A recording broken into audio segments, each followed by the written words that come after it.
আজকে এখানে বিক্ষোভ হচ্ছে, এটা national institute for the locomotor disabilities, এটা একটা দিব্যাঙ্গন প্রতিষ্ঠান। আজকে বাজেটে আমাদের অর্থমন্ত্রী ভুরি ভুরি প্রতিশ্রুতি দিয়েছেন দিব্যাঙ্গনদের ডেভেলপমেন্টের জন্য, অথচ এই ইনস্টিটিউটে আমাদের মতো যেমন সক্ষম কর্মচারী আছে, প্রায় 40% দিব্যাঙ্গন কর্মচারী আছে, তাদের পেনশনের অধিকার থেকে ভারত সরকার কেড়ে নিয়েছে। এই 31শে জানুয়ারি 2026 থেকে এখান থেকে আমরা রেগুলার পেনশন পেতাম গভর্নমেন্ট অফ ইন্ডিয়ার পেনশন অনুসারে, যা নিয়ম আমাদের বাইরেও আছে, আমরা জিপিএফ পেনশন স্কিমের অধিকারী। সেটা হঠাৎ করে উইদাউট এনি নোটিস আমাদের উপর একটা ডিভাস্টেটিং আঘাত চলে এলো, আমাদের পেনশনের অধিকার থেকে উইথহেল্ড করে রাখা হলো। এটা আমরা কালকে জানতে পেরেছি, 30শে জানুয়ারি রাত্রি 10টায় জানতে পেরেছি। কালকে 30শে জানুয়ারি জানতে পেরেছি 2026, আর 31শে জানুয়ারি 2026 ডাইরেক্টর আমাদের অফিসিয়াল নোটিশ দিয়ে জানিয়েছেন যে পেনশন উইথহেল্ড করতে উনি বাধ্য হলেন under the direction of the ministry of social justice and empowerment. এখানে আমাদের এখানে আমরা ফ্যামিলি পেনশন এবং পেনশন হলে প্রায় 84-85 জন পেনশন পেতাম, এবং অল ইন্ডিয়া যদি ধরেন তাহলে প্রায় 1000-এর মতো লোক আমরা পেনশন পেতাম। আমরা দরকার হলে আন্দোলন, আমরা অল ইন্ডিয়া স্তরে কালকে আমাদের একটা বিক্ষোভ আছে, সেখানে দিল্লিতে মন্ত্রণালয় ঘেরা আছে।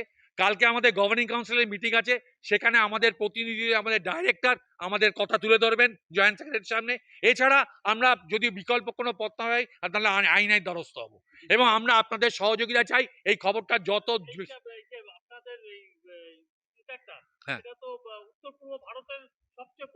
এটা উত্তর পূর্ব ভারতের সব থেকে বড় সেন্টার এটা, এবং এখানে প্রচুর লোক, এখানে রেগুলার 500 লোক রিহ্যাবিলিটেট করা হয়। তা এবং যাদের করে এখানে প্রায় 40% প্রতিবন্ধী স্টাফ আছে, তারাও কিন্তু তাদের পেনশনের অধিকার থেকে বঞ্চিত হলো। এটা একটা অবর্ণনীয় আঘাত আমাদের কাছে। আমরা কাউকে বলতে লজ্জা লাগছে একজন কেন্দ্রীয় সরকারি কর্মচারী হিসেবে, যে আমার বলতে লজ্জা হচ্ছে যে আমি পেনশনের অধিকার থেকে বঞ্চিত।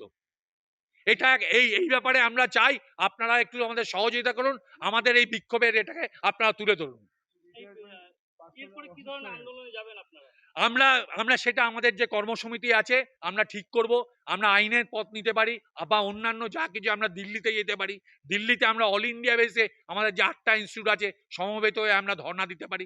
সেই ধর্ণা সর্বত আমাদের মিনিস্ট্রির আন্ডারে যে 7টা ইনস্টিটিউট আছে অটোনমাস বডি, সেইগুলোতে পেনশন বন্ধ করা হয়েছে। ভারতবর্ষে 1273টা অটোনমাস বডি আছে, সেখানে কিন্তু পেনশন বন্ধ করা হয়নি।